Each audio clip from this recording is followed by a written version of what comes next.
Bienvenue à tous. On va parler d'histoire de la médecine et d'histoire des médecins avec mon invitée Isabelle Coquillard. Bonjour. Bonjour, monsieur Carmou. Alors, vous êtes historienne, vous êtes docteur en histoire. Vous avez soutenu votre thèse en 2018, je crois, à Nanterre, c'est ça? Tout à fait, à Nanterre, sous la direction de Madame Cros. Voilà, et sur le thème corps au temps des Lumières, les docteurs régents de la faculté de médecine de l'Université de Paris au XVIIIe siècle. Et de cette thèse, vous avez tiré un livre qui sort actuellement aux éditions Honoré Champion. Alors, les éditions Honoré Champion, il faut peut-être dire un mot, c'est des éditions qui publient beaucoup de livres d'histoire, qui sont aussi... Il faut aller regarder si on passe l'agrégation, des agrégations et tous les programmes qui sont publiés par les éditions Honoré Champion, hein, c'est ça? Tout à fait.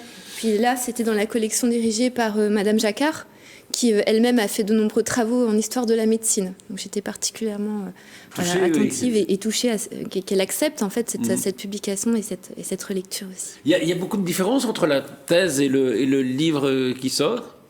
Oui, alors il y a notamment les notes infrapaginales à alléger, oui. Il y a des passages peut-être à moins développés, il y a des choix à faire effectivement, oui. Alors, on va revenir. Alors déjà, ce titre, les docteurs régents, évidemment, c'est quelque chose qui ne dit pas grand-chose à nous, contemporains, parce que on connaît les médecins, on connaît les professeurs de médecine. Les docteurs régents, alors, c'est quelque chose qui appartient à la faculté de Paris. Hein. Ce sont des gens qui ont le doctorat de médecine et qui sont habilités à la fois à exercer et à enseigner. Alors c'est toute la particularité effectivement des docteurs régents de la faculté de médecine de Paris. Donc à savoir, comme vous l'avez rappelé, donc avoir ce doctorat en médecine, sachant que la première étape est tout de même... C'est une licence. Voilà. Moi j'ai appris ça, parce qu'aujourd'hui quand on fait des études de médecine, il n'y a pas de licence. Il y a des licences en lettres, il y a des licences en histoire, il y a des licences en droit, enfin dans les autres domaines. En médecine, on ne parle plus de licence. À l'époque, il y avait une licence de médecine qui permettait d'exercer alors. Tout à fait. Donc, mais la licence est propre à la faculté qui la délivre. C'est-à-dire qu'on ne peut exercer que dans le ressort de la faculté qui la délivre. Mais j'ai pu observer, donc, en suivant ce corpus de docteurs régents, que l'ensemble des licenciés de la faculté de médecine de Paris finalement passaient ensuite le doctorat et cette fameuse régence, donc, qui leur permet certes d'enseigner à la faculté, mais également d'avoir un rôle au sein de cette faculté. Donc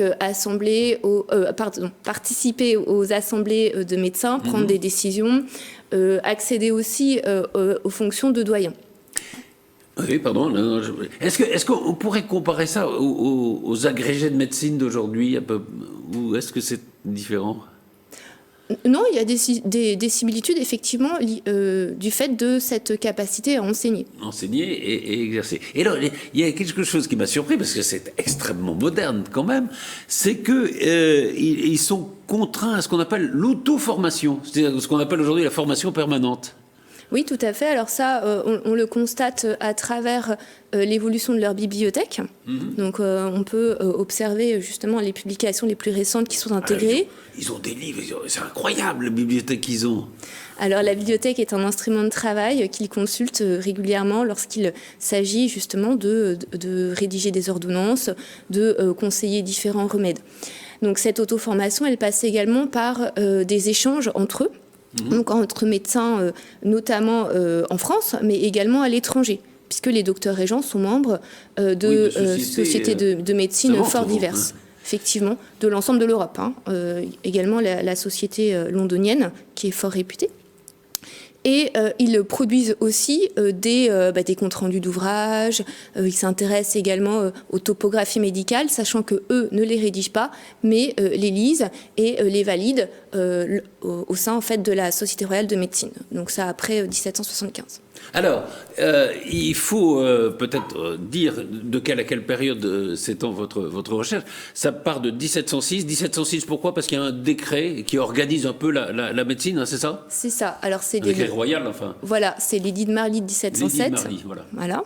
De Marly-le-Roi, c'est Marly... Non, oui, c'est ça. Marly-le-Roi. Alors, je signale que vous habitez dans les Yvelines. Hein.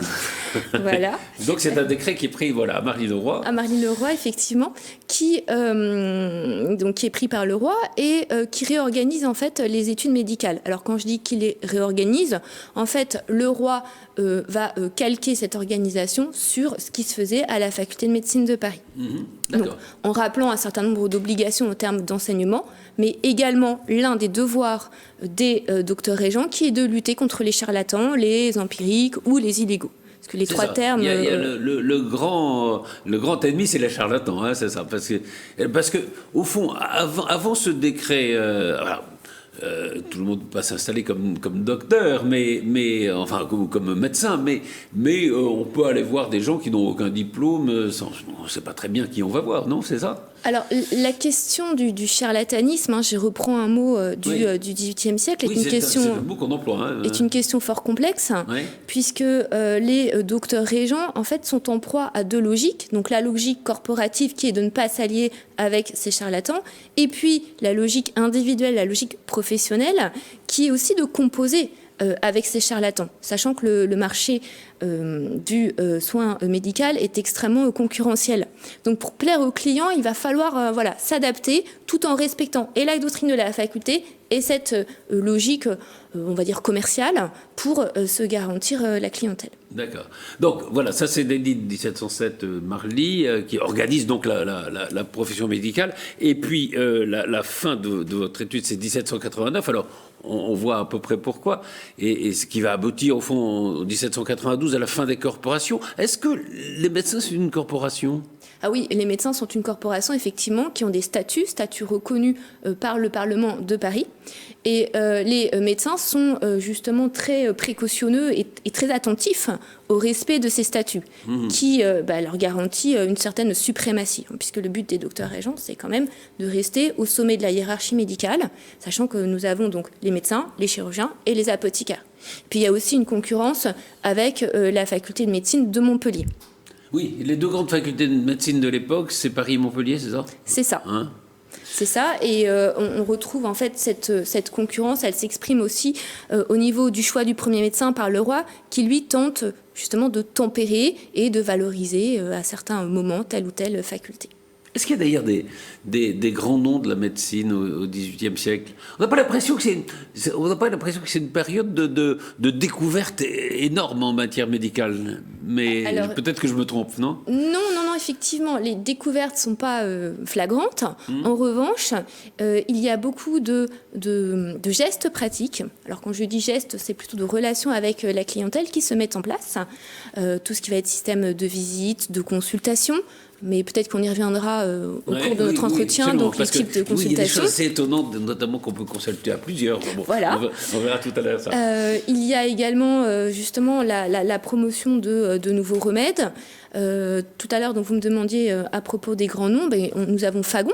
Oui. Fagon, justement, qui est à l'origine Qui est médecin du roi. Qui est médecin du roi, qui est à l'origine de l'édit de Marly, qu'il travaille avec Pontchartrain, qui va également œuvrer au jardin du roi, donc Jardin des plantes, aujourd'hui Muséum d'histoire naturelle de Paris.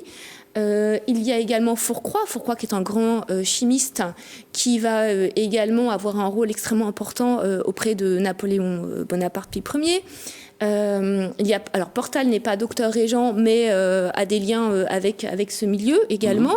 Les Jussieu, pas très loin d'ici. Oui. Et voilà. Qui donne leur nom à la faculté. Exactement. D'accord. Donc, qui sont également docteurs régents, sachant que...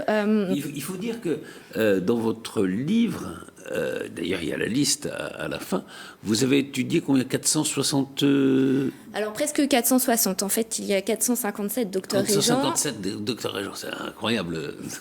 Alors sur toute la période, et puis on en a 7 qui n'accèdent pas à la régence, alors pour diverses raisons, parce qu'ils ne respectent pas la doctrine de la faculté, ou parce qu'ils n'ont pas soutenu à temps leur régence, puisqu'il y avait un temps déterminé pour le faire. Alors je reviens à la période pour préciser, enfin pour que les choses soient un peu claires. 1707 c'est Louis XIV et 1789 c'est Louis XVI. Ça va de cette période à cette période. Est-ce que alors c'est pas pas l'objet de votre recherche, mais est-ce que beaucoup de médecins ont eu un rôle dans la Révolution au fond ? Parce qu'on va voir au fond qu'ils sont c'est une grande bourgeoisie si on pourrait dire en gros. Mais est-ce qu'ils ont été est-ce qu'il y a eu beaucoup de médecins dans la Révolution ?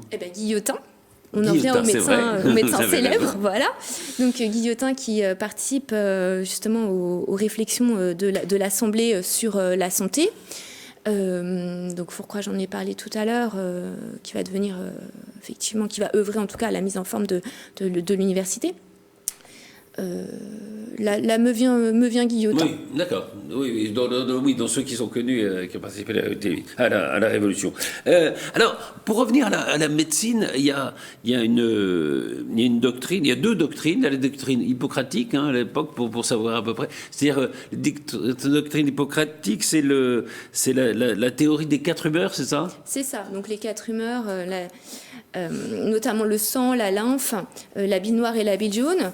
Et selon Hippocrate, l'état de bonne santé correspond à... La bile noire, la bile jaune, il faut que tout ça aille bien et soit en parfait équilibre. Oui. Et lorsque l'une des humeurs prend le pas sur une autre ou au contraire est moindre, là, le rôle du médecin est de rétablir cet équilibre. D'accord. Et il y a une autre doctrine qui est la doctrine intromécaniste, c'est ça? C'est-à-dire que le corps, au fond, c'est une machine. C'est ça. En gros, c'est cette idée-là. Effectivement. Donc là, il faut rétablir le bon fonctionnement de cette machine. Sachant que la santé, on l'a définie comme le silence des organes. C'est ça. J'ai trouvé cette formulation. C'est très joli, le silence des organes. Alors, revenons donc à ces médecins régents. Donc, on verra après que c'est l'Université de Paris, c'est la faculté de Paris, mais qu'ils n'exercent pas tous à Paris forcément. Je disais, oui, c'est des grands bourgeois. Oui, c'est quand même alors, des gens assez aisés. Alors oui, ce sont des gens assez aisés. Là, on touche le domaine de la bourgeoisie dite à talent. Alors, c'est ça, la bourgeoisie à talent. Ça aussi, c'est une expression qu'il faut peut-être expliquer. À talent, parce qu'ils ont fait des études, au fond. Oui, ils ont fait des études et parce qu'ils exercent une activité qui n'est pas dérogeante, c'est-à-dire qui ne fait pas perdre l'état de noblesse. Parce que certains d'entre eux sont nobles. Et une bourgeoisie qui a une certaine aisance financière, puisque les études de médecine sont coûteuses. Donc, mes estimations, 5 000 livres. 5 000 livres, c'est ça? 5 000 livres. Ça correspond à quoi, 5 000 livres aujourd'hui? 5 000 livres, alors pour donner une idée, le prix d'un cheval, c'est environ 300 livres. Le salaire journalier d'un ouvrier, c'est 20 sols. Donc 20 sols, c'est... 20 sols, c'est quoi? Non, mais bien sûr. 20 sols, c'est la moitié d'une livre. Ah oui, d'accord. C'est le salaire journalier, oui, donc 5 000 livres, oui, c'est ça. 5 000 livres, c'est une somme conséquente. Quoi. Tout à fait. Donc c'est pas rien. Et alors, est-ce qu'ils viennent... l'extraction sociale, au fond, est-ce qu'il y a une reproduction sociale ou est-ce que... Je n'ai pas l'impression, il y en a qui viennent de tous les milieux, un peu. Alors, c'est une profession qui est très ouverte. Alors évidemment, il y a le prisme de ceux qui sont déjà en contact donc, avec des docteurs, mais qui ne sont pas forcément des docteurs de Paris. On a également des étudiants en médecine dont le père est chirurgien, quelques apothicaires, et puis quelques-uns viennent du domaine des professions du droit, parce qu'il y a un lien culturel, puisque les professions du droit, elles aussi, sont des personnes qui fréquentent le livre, qui reçoivent des clients. Donc il y a des docteurs aussi. Et effectivement, il y a des docteurs régents en droit, tout à fait. Donc là, il y a une similitude très forte. Et puis, quelques marchands également. Alors, comme les études coûtent cher, et vous avez été beaucoup voir les actes notariés pour votre travail. La question du mariage, elle est essentielle, non? Oui.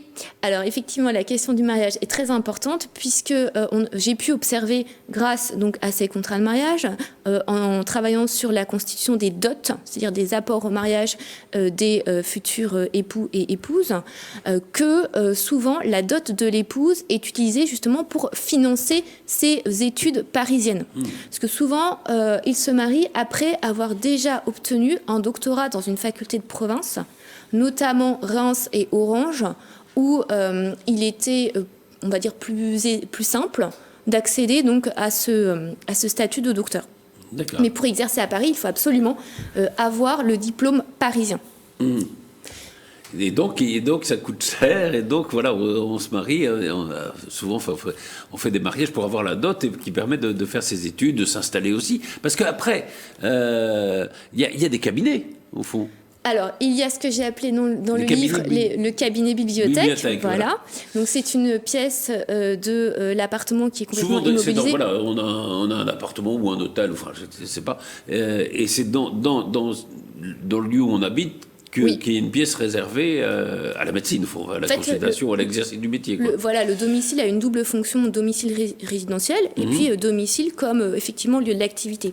Donc dans ce cabinet bibliothèque, il y a un certain nombre de meubles qui sont essentiels à la pratique, donc le bureau, un certain nombre de chaises également pour recevoir cette clientèle, et puis cette bibliothèque qui, encore une fois, est un outil de travail qui est consulté.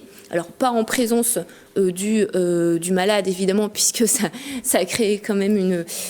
voilà. Ah oui, on va pas aller... Voilà, ça me fait perdre du temps. Mais effectivement, par la suite, lorsqu'on va rédiger l'ordonnance, oui. C'est ça. Donc, c'est très important. Est-ce que c'est aussi une façon aussi de montrer un peu son savoir quand même, d'avoir une grande bibliothèque avec beaucoup de livres. Il y a la question effectivement de l'apparence et de la mise en confiance effectivement du malade. Donc y participe la bibliothèque, un certain nombre parfois d'œuvres d'art, donc de tableaux qui vont également mettre en confiance avec toute une symbolique. Certains docteurs essaient d'en imposer également avec des collections. Alors des collections minéralogiques, des collections d'insectes également. Ah oui, d'accord. Donc pour montrer donc, ce statut scientifique, on trouve également des instruments tels que des baromètres. Alors, dans les 460 médecins régents que vous avez étudiés, il n'y a que des hommes, parce qu'il n'y a pas de femmes qui exercent la médecine. Non, alors au 18e, les femmes effectivement n'exercent pas la médecine. En revanche, elles sont présentes, donc comme on l'a évoqué tout à l'heure, via effectivement le mariage. Cela dit, les femmes de docteurs régents ignorent tout de la pratique de leur époux. Et ça, on le lit en fait dans les inventaires après décès où elles le déclarent au notaire. En termes de pratique, donc on trouve quand même la présence de femmes qui vont avoir le rôle de garde-malade. Et voilà, garde-malade, on pourrait dire que c'est des infirmières un peu. Oui, c'est ça, plutôt des aides à domicile, on va dire. On pourrait le comparer à des aides à domicile, effectivement. Ou des aides à domicile, des aides soignantes, enfin voilà. Et donc, elles suivent en fait le malade et puis elles essayent de lui faire respecter l'ordonnance du médecin. Et puis, il ne faut pas oublier également les religieuses qui, elles, interviennent dans le domaine hospitalier. Est-ce qu'il y a une grande relation entre les médecins? Je disais tout à l'heure, voilà, on parlait de la consultation. Ce qui m'a surpris, c'est qu'on peut faire des consultations à plusieurs, par exemple. Oui, alors à la demande expresse du patient, qui va choisir les médecins qui vont consulter ensemble. Donc l'idée, c'est d'avoir une double expertise, de bénéficier aussi d'un double regard. Alors souvent, on associe un docteur plus âgé avec un docteur plus jeune. Et puis, il y a des cas également, alors un petit peu quand même en marge, où le père va effectivement consulter avec son fils, une façon de l'initier aussi à la pratique. Ah oui, c'est pour le former, voilà. C'est une question de formation. Ça coûte combien une consultation? Alors, les consultations en moyenne coûtent 2,15 livres. Ensuite, le médecin... Alors, 2 livres... en gros, c'est cher ou... Oui, c'est un tarif effectivement qui est cher et je pense que d'ailleurs on peut en faire un marqueur social en fait, un marqueur de distinction sociale à cause de ce prix. Après, les médecins prennent en compte un certain nombre d'éléments pour fixer ce prix et puis on va avoir toute une gamme. Alors je parle de prix depuis tout à l'heure, mais en fait ce sont des honoraires puisqu'on rétribue un service et ils vont inventer le système de l'abonnement. C'est-à-dire que on paye. Voilà, le patient donc choisit son médecin. Donc l'abonnement varie de 200 livres par an à 300 livres en moyenne. Et dans ce cas, le médecin est tenu donc de se déplacer à toute heure du jour et de la nuit pour répondre aux sollicitations du malade. D'accord. Alors, quand je dis c'est cher, mais il y a aussi des systèmes, par exemple, il y a les médecins de paroisse, enfin, il y a des médecins qui s'adressent aux pauvres, enfin, qui sont les pauvres ne sont pas totalement exclus. Non, du soin, du soin médical. Non, parce que les médecins ont besoin en fait d'avoir une clientèle justement qui touche toute la population. Et effectivement, les populations pauvres ne sont pas laissées pour compte, puisque les médecins de paroisse donc, sont engagés par la paroisse et se déplacent en fait chez ces pauvres et donnent également des remèdes. Alors là, des remèdes effectivement qui sont adaptés aux revenus de ces populations. Et les docteurs régents sont très intéressés par ces fonctions qui leur permettent d'être reconnus par les dames de charité, qui font partie de la notabilité de la paroisse. Donc, ils se font reconnaître, ils se font voir également de fait de cette circulation. Et puis, le médecin de paroisse reçoit, lui, une rétribution qui est assurée. D'accord. Au contraire du client qui... C'est une sorte de sécurité sociale, avant-l'heure, on pourrait dire. Enfin, oui. On simplifie beaucoup. Bah bon, ça permet, en tout cas... D'avoir un revenu fixe, en tout cas. Voilà, que le médecin soit payé et que les gens les plus démunis puissent avoir accès aux soins. Hein. Tout à fait. Et puis, également à l'hôpital, où les docteurs régents également interviennent. C'est ça. Donc, oui. Et l'hôpital, au 18e, était destiné uniquement aux populations pauvres. Aux populations pauvres. Oui, parce qu'il n'y a pas tellement cette distinction qu'on fait aujourd'hui entre la médecine de ville, enfin la médecine privée, et puis la médecine hospitalière. Alors, au 18e, si elle existe. Hein. Elle existe, oui. Oui. La médecine privée, donc, c'est le malade qui va directement solliciter le médecin. Oui. Et puis à l'hôpital, effectivement, la distinction elle se fait parce qu'on a uniquement donc des populations pauvres. Puis vous avez également les petits hospices de paroisse. Mais les médecins régents, ils ont plutôt une clientèle privée. Oui. Hein, c'est ça. Hein Oui. Enfin, ils ont tous une clientèle privée. Ensuite, selon alors, des choix de carrière, on peut, ils vivent uniquement de cette pratique privée et alors. De fait, ils vont développer tout un système de journaux pour savoir quel est le client, combien de visites est encore dû. Et puis, il y en a qui vont se diversifier. Donc, via l'enseignement, via la pratique hospitalière, par exemple, et puis diverses fonctions qu'ils peuvent exercer également dans les maisons royales, dans les ports, aux colonies. Alors, on va parler des colonies dans un instant. Juste, c'est vrai que, alors, il y a aussi, ça m'a frappé, ça, je ne savais pas que ça existait à l'époque, il y a une presse médicale. Oui. Importante, hein. Alors la presse médicale effectivement est importante, elle se développe surtout à partir de 1750 pour ce qui concerne les docteurs régents et Van der Monde, donc l'un d'entre eux, oui, c'est ça. Voilà, va diriger le journal de médecine, chirurgie et pharmacie. Et pharmacie, voilà, Van der Monde, c'est ça. Oui, voilà, Van der Monde, effectivement. C'est un groupe de presse, quoi. Hein. Oui, en quelque sorte, hein. et il va permettre justement de faire également la promotion des docteurs régents, puisque les noms circulent. Il va faire les annonces de thèse, qui montrent justement cette entrée dans la corporation, parce que finalement, c'est le seul élément qui marque cette entrée. À côté des journaux de Van der Monde vont se développer aussi des entreprises que je qualifierais d'individuelles, donc telle celle de Barbe Dubourg, qui est docteur régent, qui lui développe également cette presse alors professionnelle, mais qui s'adresse aussi aux clients.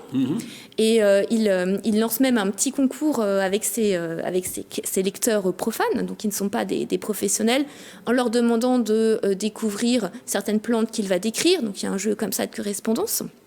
Alors après, à voir si c'est un argument publicitaire, mais bon. Ça montre quand même quelque chose. Justement, ça me fait un lien parce qu'il y a, alors, évidemment, il y a des docteurs régents qui ont plusieurs types d'exercices de métier. La publicité, on n'aime pas ça. Il y a par exemple, il y en a un qui je crois qu'il fait une nous contre les maladies vénériennes, et il est sanctionné. Oui. Alors, parce qu'il fait de la pub, justement. Hein, effectivement. Alors, et puis, il l'a fait de façon assez particulière. Donc, déjà, le remède, c'est une eau dite antivénérienne. Donc, le médecin, en l'occurrence, c'est Gilbert de Préval. Et il se met en scène, il teste le remède sur lui, il a des accointances avec des milieux qui sont immoraux, et la faculté ne peut pas tolérer ça, parce qu'en faisant cela, il remet en cause en fait, toute la bonne réputation du groupe. Et là, on retrouve cette importance de la dimension corporative. Corporative, c'est ça. Oui, c'est ça. Oui, il a des liens avec comme vous dites, des professions immorales. D'où l'eau antivénérienne. Voilà. Un mot, parce que malheureusement le temps passe vite. Alors, évidemment, la plupart, enfin beaucoup des médecins régents de l'Université de Paris exercent à Paris, mais pas forcément. On en trouve notamment en Bretagne, on en trouve, et surtout dans les colonies. Les médecins coloniaux du roi, c'est ça, non, alors, c'est le corps. Le médecin des colonies et le médecin du roi, ils ont aussi le titre de médecin botaniste. Oui. Et effectivement, certains partent aux colonies, alors pour diverses raisons, pour faire fortune. Certains, c'est par goût, hein, parce que goût de la botanique. Donc, la médecine permet justement de ces nouvelles explorations. Et là, il faut se faire un nouvel environnement, une nouvelle façon de faire. Bon, cela dit, il continue à soigner l'élite de la colonie. Alors, c'est ça. Il ne soigne que les colons, hein. Il ne soigne pas les locaux, quoi. Enfin, Oui, alors, on peut le dire, au XVIIIe siècle, donc, il y a encore des esclaves, effectivement, sur les plantations. Ils ne soignent pas les esclaves. Hein. Non. Alors là, c'est le chirurgien de la plantation qui s'en occupe. D'accord. Ouais. Eux soignent les colons. Les maîtres, en fait. Les gens qui sont là. Pourquoi vous avez choisi ce sujet sur les médecins ? Ce sujet il est arrivé un petit peu... c'est à la suite d'un long cheminement, puisque au départ, moi, je travaillais sur les salons parisiens. D'accord. Et puis, c'était en maîtrise, et puis j'ai pas pu continuer parce que le sujet a été traité d'une main de maître, par Antoine Lilti, qui a fait un magnifique ouvrage, enfin bon. Et donc, Monsieur Dumas m'avait proposé un premier sujet sur les substituts du procureur général. C'est votre maître de thèse ? Ah oui, c'est le... il y a Monsieur Dumas, et puis après, Madame Cros. Et il m'avait proposé donc ce sujet sur les substituts du procureur général du Parlement de Paris, qui d'emblée ne m'a pas parlé. En fait, j'ai commencé quand même à faire quelques recherches, mais c'était un domaine qui m'était vraiment très, très étranger, fort intéressant mais très étranger. Et puis les docteurs régents sont arrivés.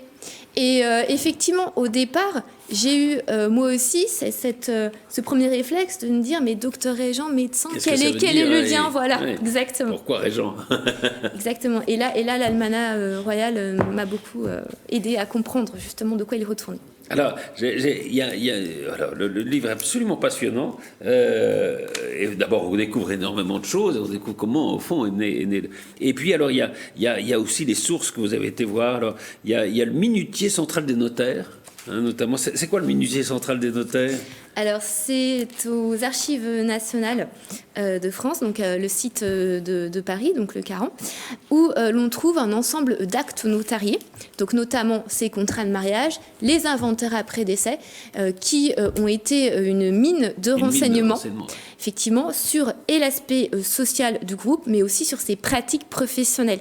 Et c'est un des apports du livre de montrer que finalement... le premier réflexe serait de dire on s'intéresse à la médecine, on va chercher des sources scientifiques. L'histoire sociale. Il faut aller chez les notaires, nous aide à comprendre. Les contrats de mariage notamment, ils sont très importants. Nous aide à comprendre effectivement leurs pratiques. Ouais. Et alors quand on a passé comme ça des années dans les archives, là, quand on ressort à l'air libre, si je peux dire, on est comment ? On est très heureux en fait parce qu'on a découvert plein de choses et puis les archives c'est quelque chose, quoi. Quand vous ouvrez votre carton, quelque chose que vous trouvez, c'est ça. Là, c'est comme si on trouvait un trésor, quoi. Exactement. Il y a un bonheur là-dedans qui est indescriptible. La joie de trouver, et puis c'est un fil d'Ariane. Quand on a commencé, on veut savoir, on veut continuer, on veut croiser. C'est un vrai bonheur, les archives. La suite, c'est quoi alors maintenant ? Alors la suite, c'est de s'interroger sur certains dossiers que j'ai pu laisser un petit peu de côté, justement, soit au cours de la thèse, sur la médecine, toujours sur la médecine, et puis de continuer à travailler sur la bourgeoisie à talent. Voilà. La bourgeoisie à talent, c'est un mot que j'ai appris une expression que j'ai appris grâce à vous. On peut rappeler ce que c'est. C'est bourgeoisie qui a fait des études et qui peut garder ces titres de noblesse. Oui, on peut travailler tout en étant noble, quoi. Hein, voilà, c'est ça. Et puis il y a cette dimension effectivement de rapport au savoir, à la diffusion de ce savoir et à son utilisation. Merci beaucoup Isabelle Coquillat. Donc, je rappelle le titre du livre, Corps au temps des Lumières, les docteurs régents de la faculté de médecine en l'Université de Paris au XVIIIe siècle. Et c'est aux éditions Honoré Champion. Merci infiniment. Merci Monsieur Carmous.